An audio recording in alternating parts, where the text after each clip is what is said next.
ওকে, সবার আগে স্টেপ কি? স্টেপ হচ্ছে গিয়ে কোয়েশ্চেনটা একটু পড়তে হবে। এই কোয়েশ্চেনে একটু ঝামেলা আছে, সেই ঝামেলার জন্য আমরা এই কোয়েশ্চেনটা করতেছি। চলো দেখি।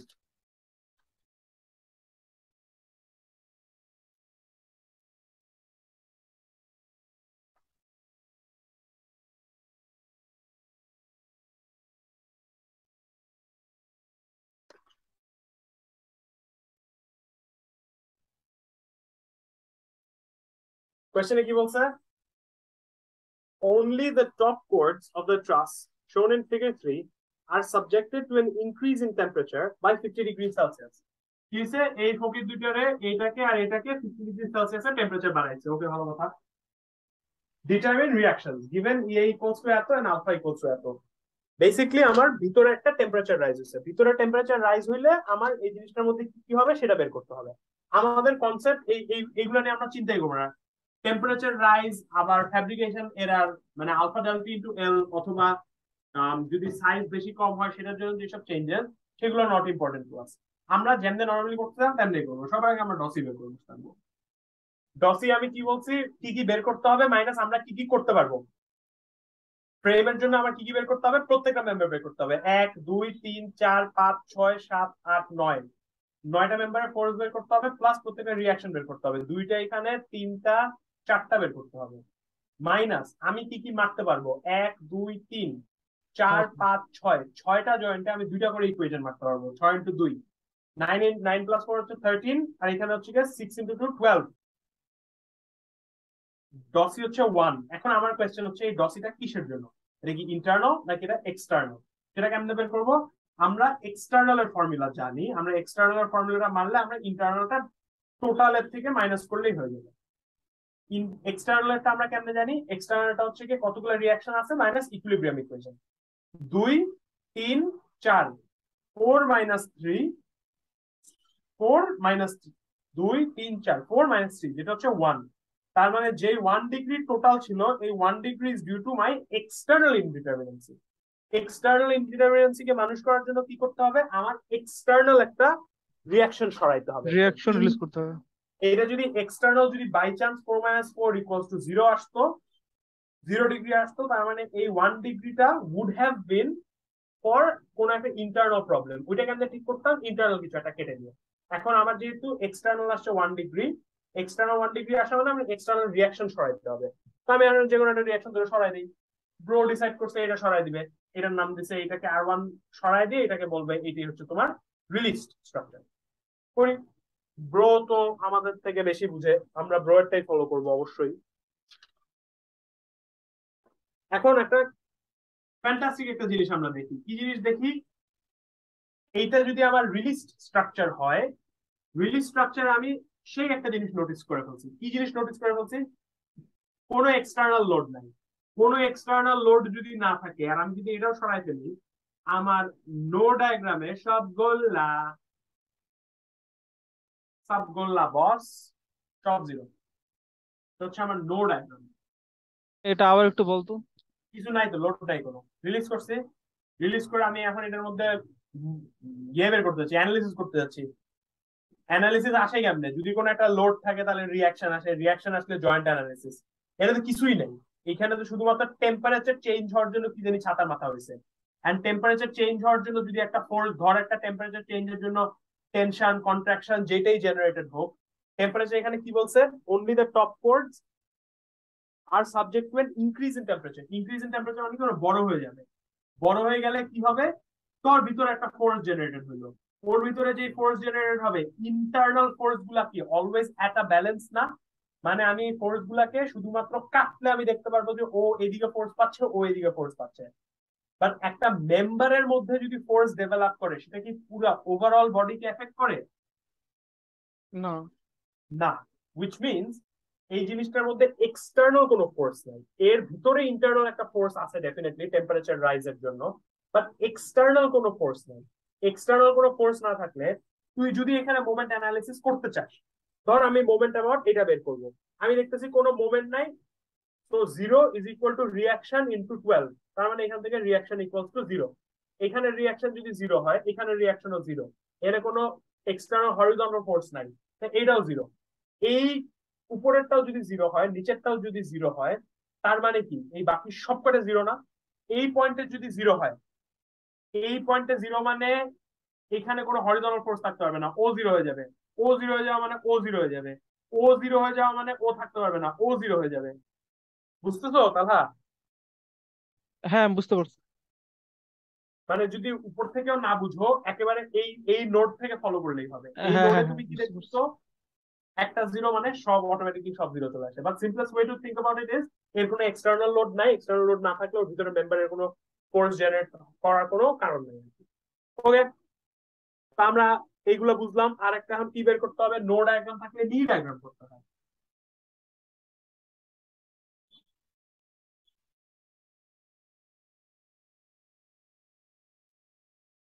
ডি ডায়াগ্রামে আমরা কি করছিলাম? আমাদের মাঝখানে আমরা একটা ওয়ান কিপ লোড মেরে দিয়েছিলাম। হল্যান্ড, হল্যান্ড, সেক্সি ভাইয়া হল্যান্ড, হল্যান্ড, হল্যান্ড। এখানে বলুন পারবো 1 into 6 is equal to reaction into 12। তার মানে রিয়াকশন কত? হাফ। এখানে রিয়াকশন হাফ। কোনো হরিজন্টাল ধাক্কাধাক্কি নাই, এখানে হরিজন্টাল জিরো। একটা একটা করে অ্যানালিসিস করি। এখানে কোনো ফোর্স থাকতে পারবে না, আমি কনফিডেন্ট। কেন?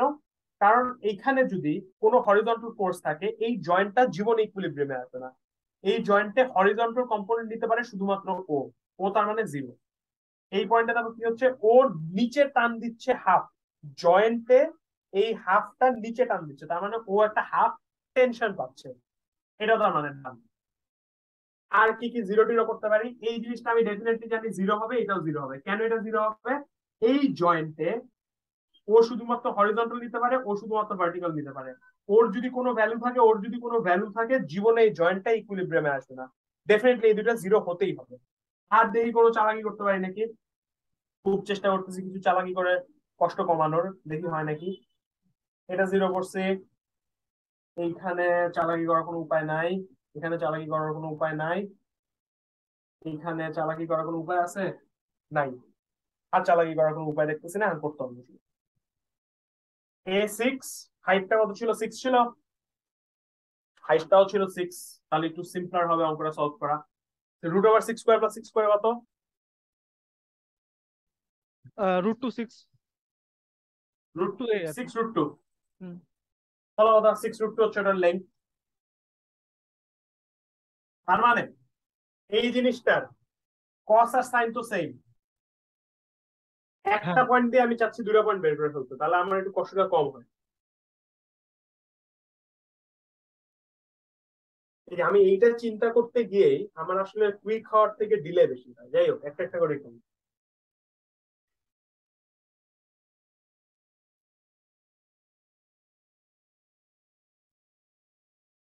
ওকে, এই জিনিসটার কস কম্পোনেন্ট হচ্ছে half. X into cos. Cos মানে কি? কস মানে হচ্ছে গিয়ে ডাজ ম্যাটার, এখানে দুটোই same. 6/6√2 is equal to half. তার মানে এই এক্স এর ভ্যালু কত? √2/2। এই জিনিসটার ভ্যালু √2/2। এখন ও কি √2/2 না টেনশনে আছে? √2/6? এটা কি লিখছিস? 6 আর 6 কাটা লাগা, এটা 6√2, এটাও 6√2। আচ্ছা। 6 তাহলে √2/2। √2 এই জিনিসটা কিসে আছে? টেনশনে আছে। টেনশনে মানে আছে এই পয়েন্টটাকে সে উপরে টানতেছে। তার মানে ওর কম্পোনেন্টের উপরে কি টান খাচ্ছে, তার মানে এই √2/2 হচ্ছে প্লাস √2/2। এটা ঠিক আছে? বল, আবার বল, টেনশনটা বল। টেনশন হইলো কেমনে? টান খাইতেছে হচ্ছে, আচ্ছা, ডান পাশেরটা বাড়তেছে মানে প্লাস টেনশন, এই জন্য ওটাও টেনশন। এটা আমি ভুল লিখছি। কেন ভুল লিখছি? আমার তো অ্যান্সার তো makes a lot of sense to me. যাই হোক, দেখি আবার। এই পয়েন্টে কি হচ্ছে? টেনশন হচ্ছে। এই পয়েন্টে যদি টেনশন হয়, এই পয়েন্টে টেনশনের ওর যে কম্পোনেন্টটা এটা হ্যান্ডেল করতে হবে, ওর কম্পোনেন্টটা নিশ্চয়ই টেনশন হতে হবে। এটা প্লাস হওয়া উচিত, এটা ভ্রমণে ভুল করছে। এটা একটু দেখতে হবে। অন্য একটা পয়েন্ট থেকে চলো দেখি, এই পয়েন্ট থেকে দেখি চলো। এই পয়েন্টটা যেহেতু আমি কোন একটা গোলমাল করছি, ব্রো নিশ্চয়ই গোলমাল করে না, এটা আমারই নিশ্চয়ই গোলমাল, তাও দেখবো। এই পয়েন্ট দেখি। এই পয়েন্টে আমি কি দেখতেছি? এই জিনিসটার কস কম্পোনেন্ট সাইন কম্পোনেন্ট যেহেতু এখানে দুটোই সেম, ডাজন্ট ম্যাটার, এই কম্পোনেন্টটা রেজিস্ট করতেছে হাফ। তার মানে x into 1/√2 is equal to half. এও হচ্ছে √2, কি 1/√2।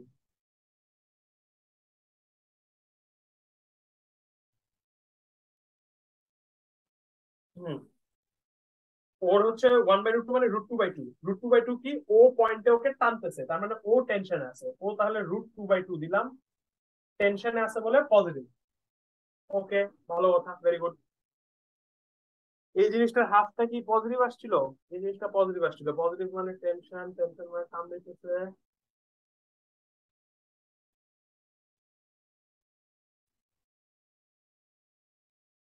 টেনশন মানে টান দিতেছে ছাগল, টান দিতেছে, আমি বলতেছি আবার বলতেছি এইদিকে। টান দিলে কি নিচে টান দেয় না? টান, ও টান যদি দেয় জয়েন্টটাকে, জয়েন্টটা এইদিকে আসতেছে না, নিচে আসার চেষ্টা করতেছে না? জয়েন্ট অ্যানালিসিস করি। এই জয়েন্টটা স্টুপিডের মতো কথা বলতেছি, তোমরা সবাই হা ও হইতেছো হ্যাঁ, এখানে। বুঝছি। এখানে টেনশন, এই ফকিরটা আছে, এই টেনশন, এই ফকিরটা কি করবে? এই ফকিরটা এইদিকে একটা কম্পোনেন্ট পাবে, এইদিকে একটা কম্পোনেন্ট পাবে। এই ফকিরটার এইখানে আরেকটা কম্পোনেন্ট। এই কম্পোনেন্ট কি দেখতেছে যে ওর টান খাইতেছে, টেনশন ভিতরে ঢুকে যাচ্ছে। তো ও কি কম্প্রেসড হচ্ছে না? কম্প্রেস, এই টেনশনের এই কম্পোনেন্টটা কি করতেছে? ওকে টান দিতেছে, এইদিকে টান দেওয়া মানে কম্প্রেস করা। আমিও বলতেছি টান, তোরাও বলতেছি টান টান। নেগেটিভ,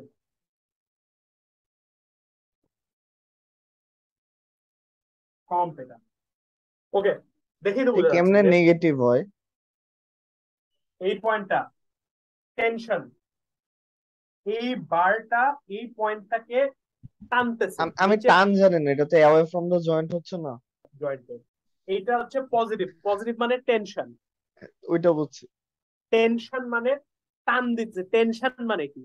টেনশন মানে এক টান দিতে যায় প্রায় দিকে, আর কম্প্রেশন মানে যা ওইদিকে। তো ওকে টানতেছে, টান দিতেছে। টান দিলে টানের যে এই বরাবর কম্পোনেন্ট, এই অ্যারোটার এই বরাবর যে কম্পোনেন্ট, সেও কি এদিকে টানতেছে না? এই জয়েন্টটাকে এইদিকে টানতেছে না? আচ্ছা, আমি একটা জিনিস করতেছি। এই যে হাফটা যে লেক্সুস, এটা তো জয়েন্টের জন্য লেক্সুস, মেম্বারের জন্য তো মাইনাস হাফ হবে না নাকি? আরে পাগলা, এই বারটা টেনশনে আছে, এটা কি ফাইন? হ্যাঁ, ফাইন। মেম্বার এই টেনশনে আছে কিন্তু টেনশনটার কি জয়েন্ট কি আমি টেনশন আছে? হ্যাঁ, মেম্বার টেনশনে আছে, জয়েন্ট কি টেনশনে? মেম্বার টেনশনে আছে মানে কি? মেম্বারটাকে যদি আমি কাটি, মেম্বার টেনশনে থাকা মানে কি? এই মেম্বারটা জয়েন্টটাকে একটা দড়ি দিয়ে টান দিতেছে। হ্যাঁ, ঠিক আছে। টেনশন মানেই না এটা, জয়েন্টে যদি একটা টেনশন থাকে away from the body, Rakib যে বললো মাত্র, তুই এইটা হাত এটা সেম জিনিস ডাইরেকশন না? উল্টা দিছিস এটার। একটাও ডাইরেকশন উল্টা দিই আমি। তুই রাইট সাইডে যে রোলারটা আছে, রোলারের যদি হাফ নিচের দিকে যায়, তাহলে তার উপরে যে মেম্বারটা আছে ওইটা হাফ, ওইটাও কেমন নিচে যাবে? ওইটাও এই হাফ পয়েন্টে উপরে কি যাবে হচ্ছে না? দেখো, এই পয়েন্টে কি হচ্ছে দেখো, এই পয়েন্টে রিয়াকশন ওকে নিচে টান দিতেছে। হ্যাঁ। রিয়াকশন ওকে নিচে টান দিতেছে, এক্সটেন্ড করতেছে, তার মানে ও টেনশনে আছে হাফ। বুঝলাম না। ডিরেকশন ঠিক আছে, হ্যাঁ ডিরেকশন ঠিক আছে। এই জয়েন্টে মেম্বারটা ওকে নিচে টান দিচ্ছে, মিনিং ও এক্সটেন্ডেড হচ্ছে। এক্সটেন্ডেড হওয়া মানে টেনশনে থাকা। উপরের, না না, ওইটা তো বলছি, উপরের হাফের ডাইরেকশন নিচে কেন দিলে মেম্বারটা? এইটা হ্যাঁ, এটা। এইটা আসলে অ্যারো বুঝাচ্ছে যে ওর টানটা কোন দিকে ও আসতেছে। আচ্ছা আচ্ছা আচ্ছা, সরি। ওর বুঝতে পারছি, টানটা ঠিক। আসতেছে নিচের দিকে, মেম্বারটাকে কম্প্রেসিভ টান। আচ্ছা, ডিফারেন্ট একটা, কমপ্লিটলি ডিফারেন্ট একটা বডি দেখি, তাহলে দেখো বুঝো নাকি। আমরা এখন এটা তো √2/2 বের করে ফেললাম, এটা বের করি চলো। এই জিনিসটা কিসে আছে? কম্প্রেশন না টেনশন? পজিটিভ, পজিটিভ মানে টেনশন, টেনশন মানে টানতেছে। ওর এই কম্পোনেন্টও এই জয়েন্টটাকে কি করবে? টান দিবে। তাহলে কি এই মেম্বারটা টেনশনে থাকবে না কম্প্রেশনে থাকবে? টেনশন, হ্যাঁ, টেনশন। টেনশন, বিকজ ও ওকে টান দিতেছে। এই জয়েন্টের এই √2/2 এর হরিজন্টাল কম্পোনেন্ট হচ্ছে এইটা। এই হরিজন্টাল কম্পোনেন্টের জয়েন্টে ব্যালেন্স করার ক্ষমতা আছে শুধুমাত্র এই লাইনটা।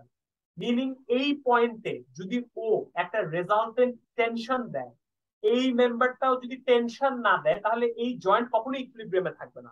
এই মেম্বারের সেম ভাবে, এই মেম্বারের যে ভার্টিক্যাল কম্পোনেন্ট, এই ভার্টিক্যাল কম্পোনেন্টের ব্যালেন্স করতে পারবে শুধুমাত্র এই ফকিরটা।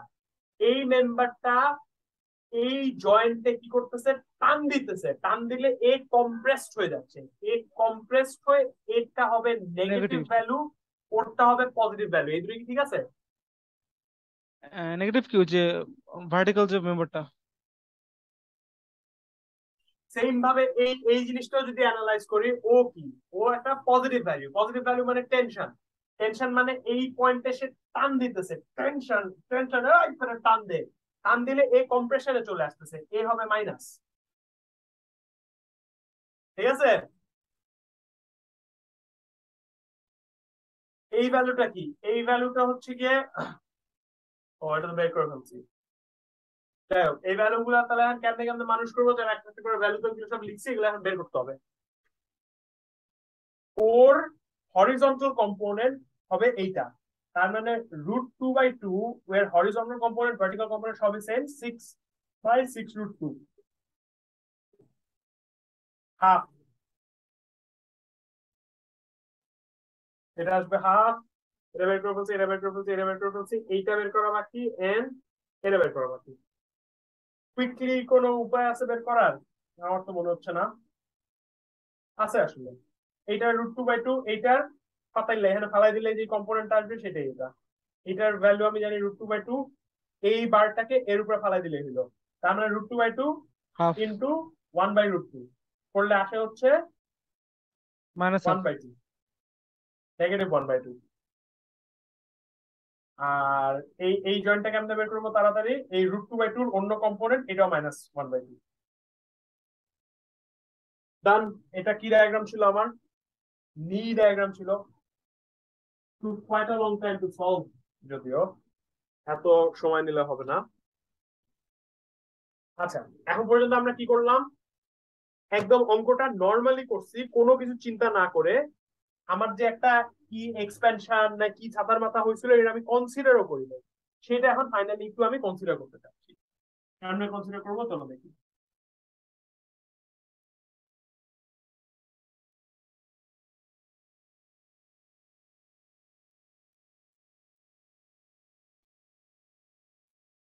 আমাকে বলছে টেম্পারেচার চেঞ্জ হতো, আলফা হচ্ছে 30 × 10⁻⁶, আর টেম্পারেচার হচ্ছে 50 ডিগ্রিজ। আমরা জানি ফর্মুলা হচ্ছে আলফা ডেল্টা ইন্টু এল, কিন্তু এল তো একটু ইন্ডিভিজুয়াল চেঞ্জ, তাই আমরা একটু আলফা ডেল্টি রাখি আপাতত। আলফা ডেল্টি হচ্ছে 13 × 10⁻⁶ ইন্টু 50, এটার নাম দিতেছি আদর করে ই। কত আসে? না, আলফা ডেল্টি ইন্টু এল করে ফেলি একবারে, কারণ এল এখানে ওরও এল যা এ বির, বিসি এরও এল তা, আলফা ডেল্টা ইন্টু এল একবারে 5 করে দিই। এই এল যদি ডিফারেন্ট হইতো তখন আমার ডিফারেন্ট ডিফারেন্ট ই বের করা লাগতো, এটা কি বুঝতেছো? যদি ওর 5 ফিট হইতো, ওর 6 ফিট হইতো, ওর 7 ফিট হইতো, তাহলে কিন্তু ই পাল্টাই যেত। এখানে একবারে ওয়ান সিঙ্গুলার ই বের করতে পারতেছো, বিকজ ওর এল দুটো সেম। এই দুটো মাল্টিপ্লাই করে আসে 3.9 ইন্টু 10⁻⁻5, 5 মনে হয়।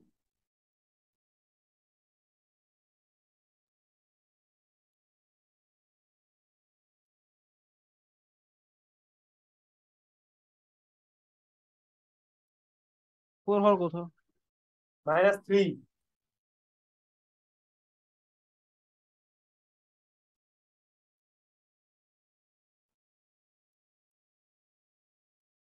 এই ইটাকে আমাদের ইউজ করতে হবে ক্যালকুলেশন, আমরা এখন পর্যন্ত কোনো ক্যালকুলেশন করিনি, আমি ইউজ করছি শুধুমাত্র নো আর শুধুমাত্র নি। আমাদের এখন ইটাকে ইউজ করতে হবে, আমাদের নতুন একটা জিনিস বের করতে হবে, নি, NI × ই। এই জিনিসটা কোথায় লাগবে বা কোন কোন জিনিসের জন্য কি কি বের করা লাগবে। ই মানে কি? ই মানে হচ্ছে কি আমার changes due to temperature or fabrication error হলে এখানে ফ্যাব্রিকেশন এররের যেটা আসতো, ফর্মুলাটা আসতো ফ্যাব্রিকেশন এররের কে ফর্মুলায় কেমনে আনতে হয় দেখি। Let's see if I remember, আমি এখন পর্যন্ত ফ্যাব্রিকেশন এরর কোনো অঙ্ক করি নাই। চিন্তা করি, চলো একসাথে আমরা চিন্তা করি। ফ্যাব্রিকেশন এরর কি হয়, ডেল এল আসে, তাই না? ফ্যাব্রিকেশন এরর যত স্পেসিফাইড থাকে তার থেকে একটু ছোট বা বড় হয়। এখান থেকে মনে হয় del equals to PL/AE use করে মনে হয় এখান থেকে ফর্মুলাটা আনতে হবে, আমি ঠিক শিওর না। এটা কোনো অঙ্ক করাও নাই, আসলে আল্লাহ হাফেজ। যাই হোক, n1 ইন্টু ই বের করতে হবে। এই ni ইন্টু ইটা আমরা কোথায় ইউজ করব? আমাদের মনে আছে আমরা একটা ফর্মুলা বের করতাম del01। এই del01টা কিসের কিসের জন্য থাকতো? Integration of mu into mi. আমার এখন কি হয়েছে, আমি ইনিশিয়াল যে স্ট্রাকচারটা দেখছি সেই স্ট্রাকচারটা আমি কি নোটিস করলাম? আমার স্ট্রাকচারটা আমি নোটিস করছি আমার টেম্পারেচার চেঞ্জের জন্য কোনো ইয়ে নাই, টেম্পারেচার চেঞ্জের জন্য আমার কোনো এক্সটার্নাল রিয়াকশন নাই। তাই আমি জানি আমার মোমিটা জিরো আসবে। আর মোমি যদি জিরো আসে তাহলে কিন্তু ঝামেলা, উইচ ইজ ওয়াই আমার মোমিতে শুধুমাত্র সামেশন, আমার এখন নতুন del01 এর জন্য শুধুমাত্র সামেশন অফ নো নীল বাই এ ই থাকবে না, কারণ এটা তো জিরো আসবে আমরা সবাই জানি। এর সাথে সামেশন হবে এন আই ইন্টু ই। এই পুরা সামেশন ni ইন্টু ই, এই পুরা জিনিসটা হবে আমার del01। তার মানে অঙ্ক পুরাটা সেম, শুধুমাত্র নতুন একটা টেবিল বের করতে হবে আমার ni ইন্টু ই এর জন্য। দ্যাট ইজ ইট, তাছাড়া অঙ্কটা সেম। চলো তাহলে আমরা আবার লিখি অঙ্কটা কি কি ছিল। বার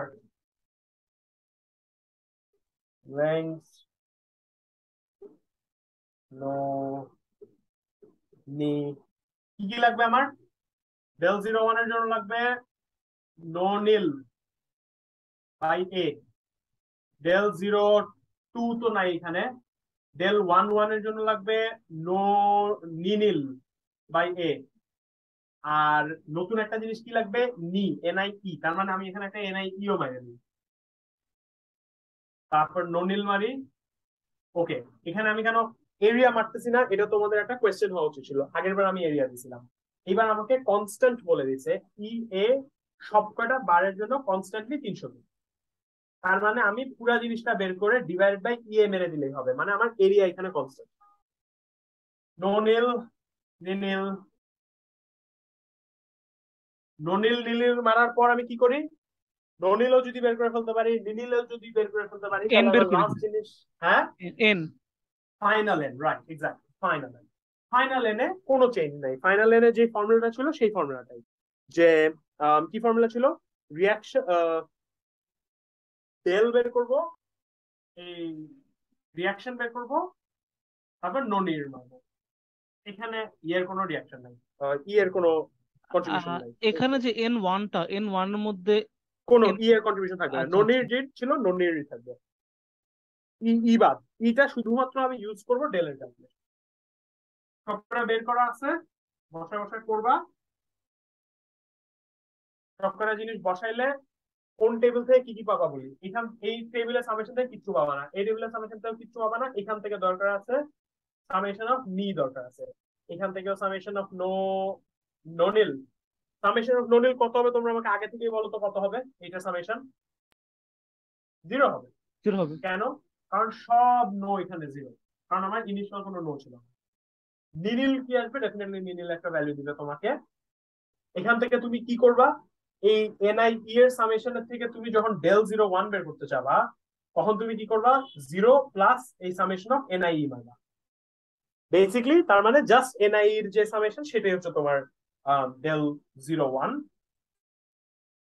এটা যদি বের করে ফেলতে পারো, তারপর বের করতে হবে তোমার del11। del11 ডাইরেক্টলি এখান থেকে বের হয়ে যাবে।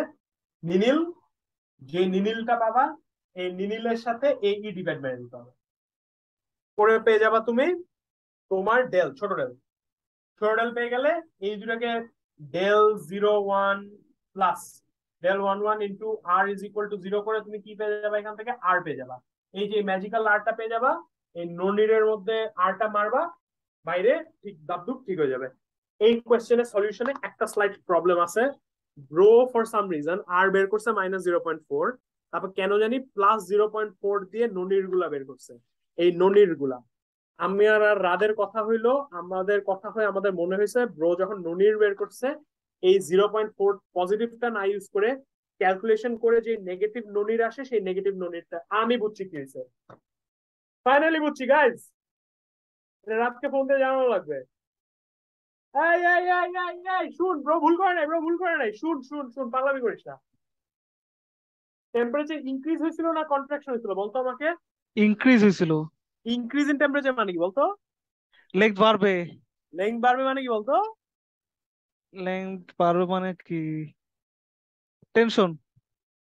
লেংথ বেড়ে যাবে। আমার মনে হয় লেংথ বেড়ে যাবে বলে ই এর যে ভ্যালু গুলা পাইছিল, ব্রো এর ই এর ভ্যালুটা নেগেটিভ আসা উচিত। কেন নেগেটিভ আসা উচিত? নেগেটিভ কেন আসবে, পজিটিভ আসবে না? লেংথ বেড়ে যাওয়া মানে,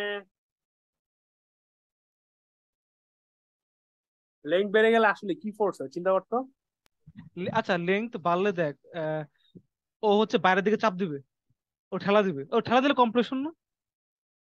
কাকে ঠেলা দিবে? ও হচ্ছে দুই পাশে ঠেলা দিবে না, ও যদি বড় হয়ে যায়। এই এই আমার আমার ফ্রেন্ড ছিল এরকম, এইখানে একটা টেম্পারেচার ইনক্রিজ হয়েছে, তার মানে আমার এটা এদিকে চলে গেছে, এটা এদিকে চলে গেছে, এটা এদিকে চলে গেলে কি হবে? এদিকে চলে গেলে টেনশন মেইন আসে না? ইকুয়েশনে তো তখন এল বেড়ে যাবে না? আমার আমার কনসিডারেশন একটাই, আমি যে ইটা পাইছি এটা কি পজিটিভ হবে নাকি নেগেটিভ হবে? ব্রো এর ক্যালকুলেশন বলতেছে আমাকে যে এইটা নেগেটিভ হওয়া উচিত। ব্রো এর যে ক্যালকুলেশন দেখলাম সেই ক্যালকুলেশন দেখে আমি I am beginning to guess যে এই ই শুড বি নেগেটিভ।